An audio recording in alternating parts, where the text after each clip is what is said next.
نذیر علی کے بیٹے کو اغوا کرنا اتنا آسان نہیں تھا جو کڑبشاج نے سوچ لیا تھا، لیکن بہرحال سمیر کے پاس اب کوئی چارہ بھی نہیں تھا۔ اسے اگر کڑبشاج کو خوش کرنا تھا اور اسے اپنے ساتھ لے کر کے چلنا تھا تو اس کا بتایا ہوا کام تو اسے کرنا ہی پڑتا۔ لہٰذا سمیر نے کڑبشاج کے جانے کے بعد اپنے ذہن کے گھوڑے دوڑانے شروع کر دیے۔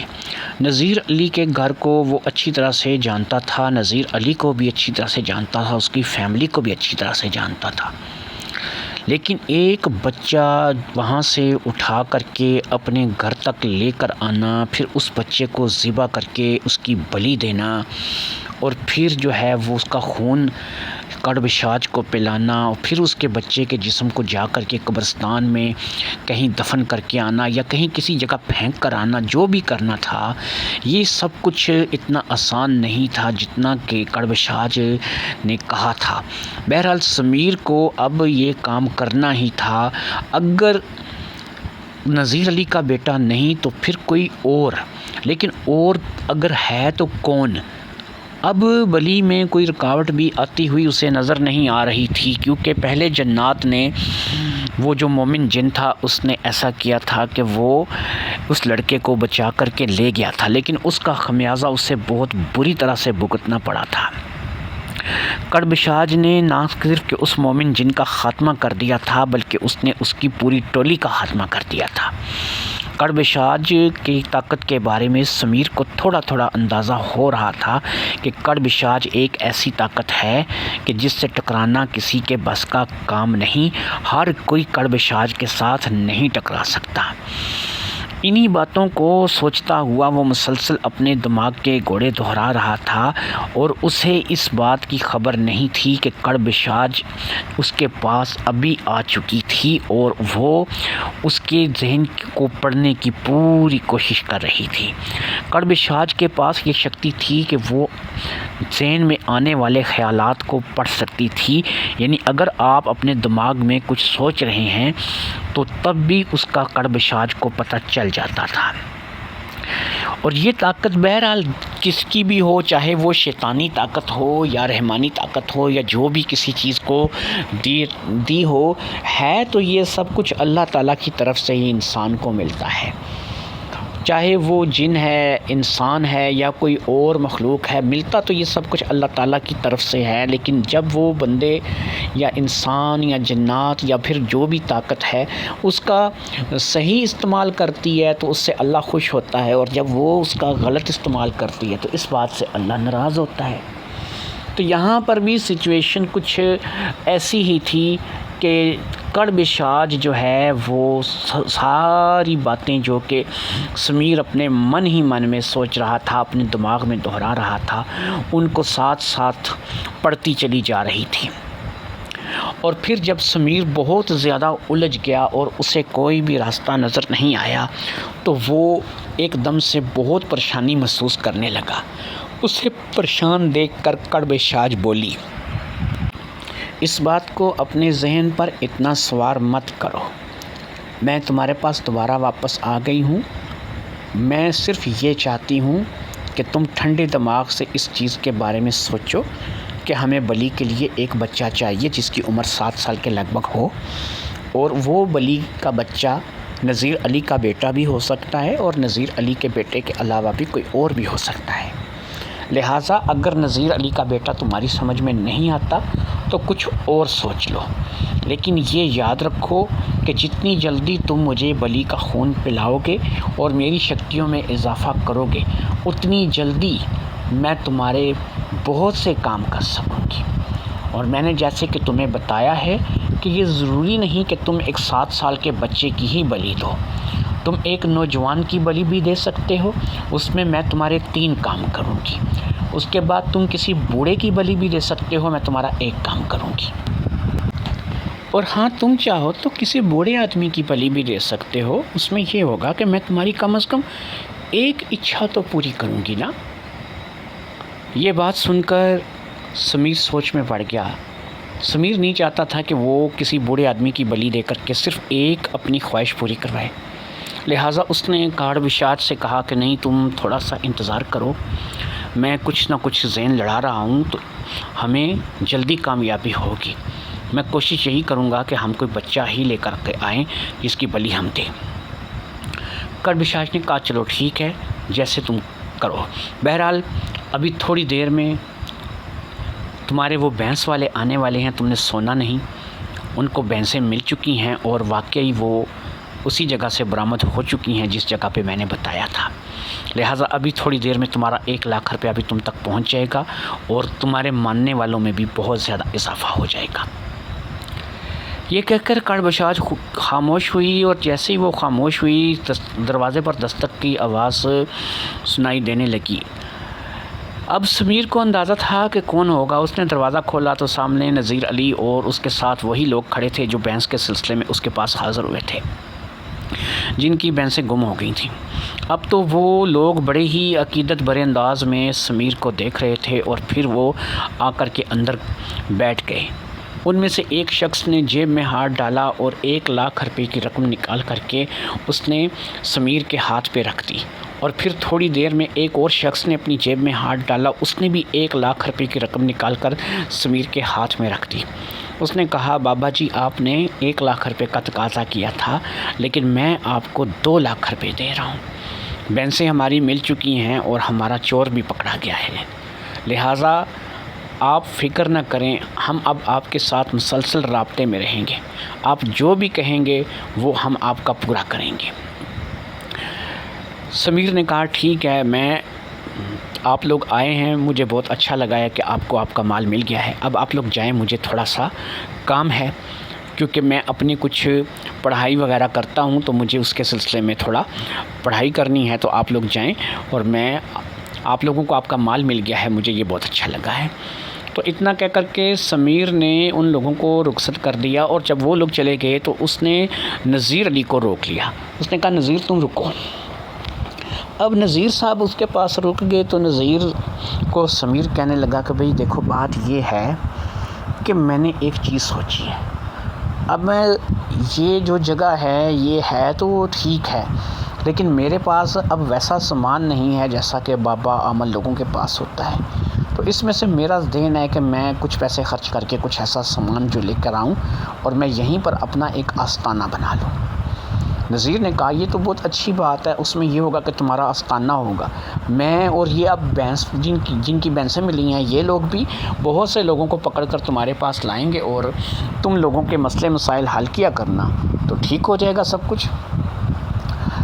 اب یہ کہہ کر کے نذیر علی بھی رخصت ہو گیا.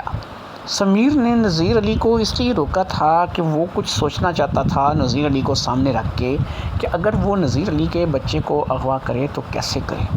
اب سوال یہ تھا کہ نذیر علی کو یہ بھی پتہ چل چکا تھا کہ سمیر جادو ٹونا عملیات جانتا ہے، تو کیا بچہ غائب ہونے کی شکل میں پہلا شک جو ہے وہ سمیر کی ذات پر نہیں جائے گا. ہو سکتا ہے کہ جیسے ہی بچہ غائب ہو وہ سیدھا سمیر کے گھر میں آ جائے، دروازہ کھٹکھٹائے یا لوگوں کے ساتھ مل کے دروازہ توڑ کے اندر داخل ہو اور پھر جب اسے بچہ یا بچی کی لاش ملے تو وہ سیخ پا ہو جائے اور یہاں پر اس کا رہنا 2 بار ہو جائے.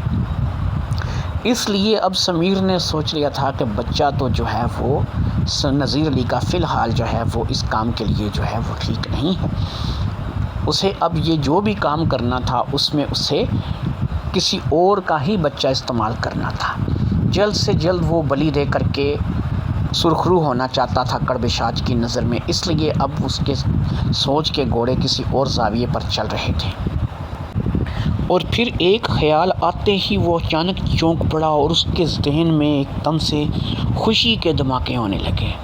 ہاں یہ تو ہو سکتا ہے، 100% ہو سکتا ہے، میں یہ کر سکتا ہوں. اور پھر اس نے پوری طور سے سوچ لیا کہ اب وہ یہ کام کرے گا. یہ خیال من میں آتے ہی وہ جلدی سے اٹھا اور پھر وہ اپنے گھر سے باہر نکل گیا. وہ فیصلہ کر چکا تھا کہ اس نے کیا کرنا ہے اور اس بلی کے لیے بچہ کہاں سے لینا ہے اور اس بچے کا کیا کرنا ہے اور کہاں سے اسے بلی کے لیے بچہ ملے گا. سمیر اپنے گھر سے کافی دور نکل آیا تھا. یہ ایک ہستہ بستہ بازار تھا اور اس بازار میں اس کو ایک چہرے کی تلاش تھی جو کہ ایک جانا پہچانا چہرہ تھا۔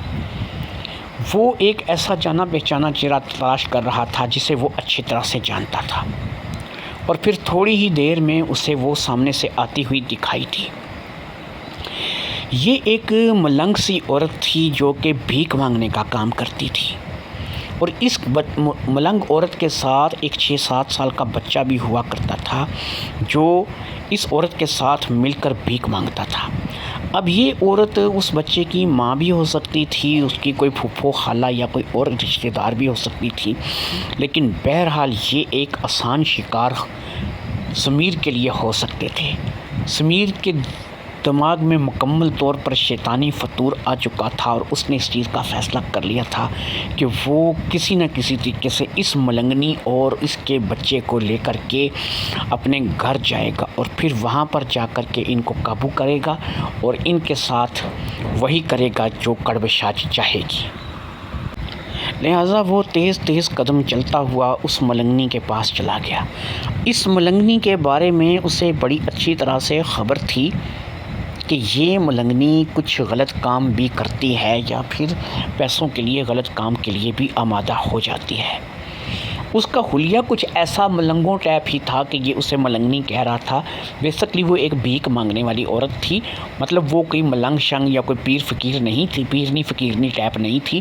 اس کا حلیہ ہی کچھ ایسا تھا، وہ زیادہ تر کھلے کھلے کپڑے چوگے سے پہنتی تھی کہ جس کی وجہ سے اس نے اپنے ہی ذہن میں اس کا نام ایک ملنگنی رکھ دیا ہوا تھا کہ یہ ایک ملنگنی ہے، ملنگ ٹائپ ہے۔ حتیٰ کہ وہ ایک نارمل سی بھیک مانگنے والی عورت تھی۔ رنگ روپ بھی اچھا خاصا صاف تھا اور دکھنے میں بھی اچھی خاصی لگتی تھی۔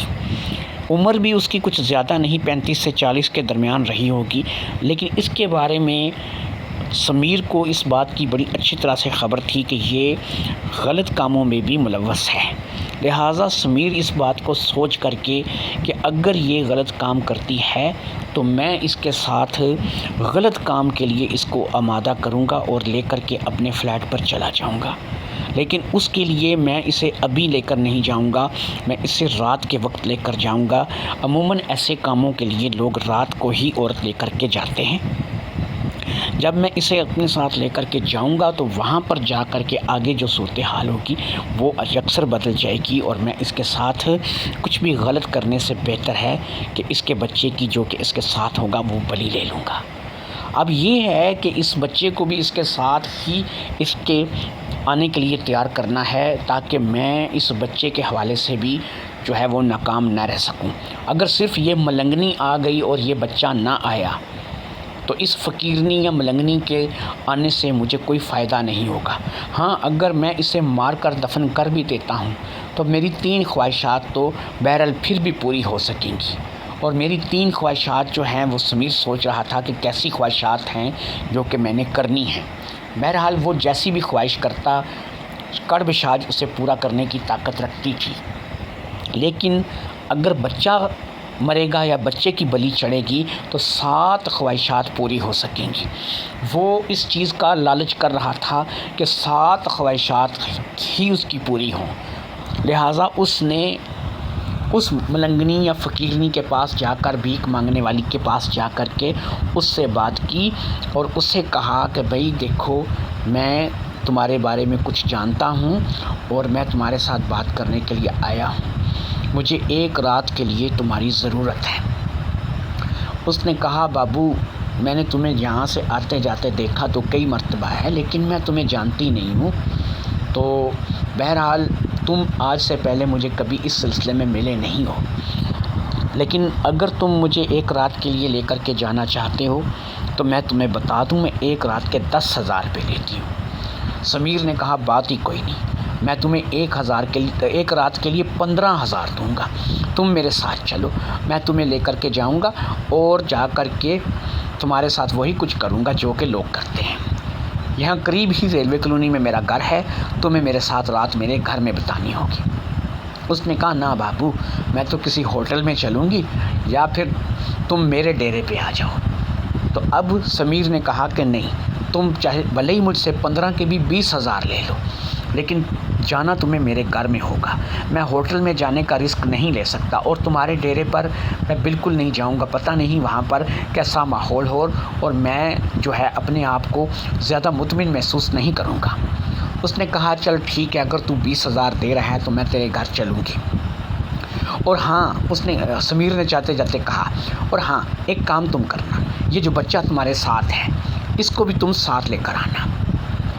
اب وہ عورت تھوڑی کھٹکی. اس نے کہا کہ بھئی دیکھو تمہیں جو بھی کام ہے وہ مجھ سے، بچے سے تمہیں کیا کام ہے؟ بچہ میں گھر چھوڑوں گی اور میں تمہارے پاس آ جاؤں گی.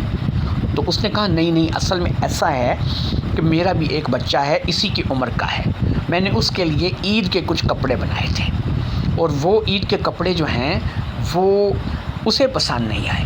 تو میں کہتا ہوں کہ عید آنے والی ہے کچھ ہی مہینوں میں، ابھی رمضان شروع ہونے والا ہے تھوڑے دنوں میں. تو آپ اس بچے کو اگر لے آؤ تو وہ جو سلے سلائے کپڑے ہیں جو کہ میرے بچے کو پسند نہیں آئے تو وہ اس لڑکے کو پسند آ جائیں گے، اس بچے کو پسند آ جائیں گے. اگر اسے پسند آئے تو وہ 2-3 جوڑے ہیں میں اسے دے دوں گا. اب اگر یہ ساتھ ہوگا تو اس کا ماپ لیا جائے گا.